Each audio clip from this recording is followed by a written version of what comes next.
अगर कहीं पे इनजस्टिस हो रहा है, किसी के साथ जुल्म हो रहा है, कहीं पे नाइंसाफ़ी हो रहा है, और अगर आप वहाँ पे चूज़ करते हो न्यूट्रल रहना, तो आप इनजस्टिस के साथ हो, आप उस जुल्मी के साथ हो, आप उस ऑपरेसर के साथ हो। दोस्तों, आज छत्तीसगढ़ी माता हमारी जल रही हैं। अगर आप बीजेपी की हो, कांग्रेस की हो, आम आदमी पार्टी की हो, कोई भी पार्टी की हो, फर्क नहीं पड़ता दोस्तों, हमारी छत्तीसगढ़ माता को बचाइए। मैं आपसे हाथ जोड़ के विनती करता हूँ, हमारी छत्तीसगढ़ माता को बचाइए।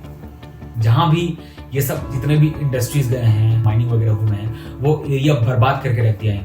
अगर हम केस लेते हैं हसदेव का, हमारे अदानी साहब जो कह रहे हैं कि भाई पेड़ लगा देंगे, अब हम जितना काटेंगे उससे कहीं ज़्यादा पेड़ लगाएंगे, भाई ये सब कहने की बातें हैं, ठीक है। अब वो लोग पेड़ कहाँ लगाएंगे पता नहीं, और कितना पेड़ लगाएंगे कुछ पता नहीं, कितने उसमें से मर जाएंगे, कौन सेवा करेगा कुछ पता नहीं, और वहाँ के जो हज़ारों लोग जिनका पलायन हो जाएगा, वो लोग कहाँ रहेंगे, उनको जो घर दिया जाएगा, उनको जो जगह दिया जाएगा, वो कोई सेंस नहीं बनाता।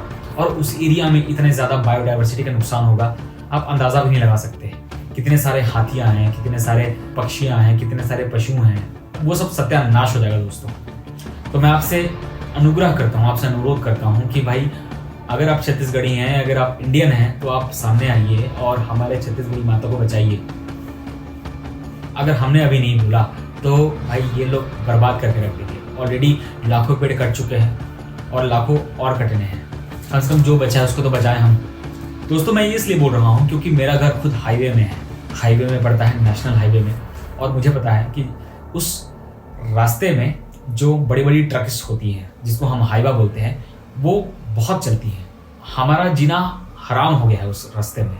दिन भर गाड़ी चलती रहेंगी और वो जो रास्ता है ना पूरा बर्बाद कर देती है। धूल धक्कड़ से वो पूरा बर्बाद हो गया है पूरा एरिया, क्योंकि सिर्फ उसमें गाड़ियाँ चलती हैं, वहाँ पे कोई फैक्ट्रीज नहीं है।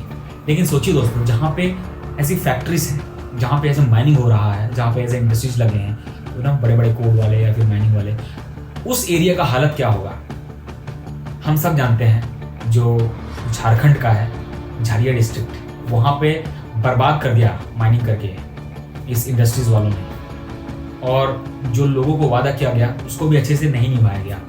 दोस्तों, ये एक स्टोरी नहीं है, ऐसे कई सारी स्टोरीज हैं, और वही चीज़ हो रहा है हमारे हसदेव में। अरावली का जो केस था, आप सभी लोगों ने आवाज़ उठाया और उसको क्लोज कराया। आपसे अनुरोध करता हूँ कि आप हसदेव के लिए भी आवाज़ उठाइए, क्योंकि बहुत ज़रूरी है दोस्तों आवाज़ उठाना और इसके खिलाफ बोलना। अदरवाइज ऐसे ही होता रहेगा और जंगल कटते रहेंगे, और जो छत्तीसगढ़ का लंग्स कहा जाता है हमारा हसदेव जंगल, उसको काट दिया जाएगा।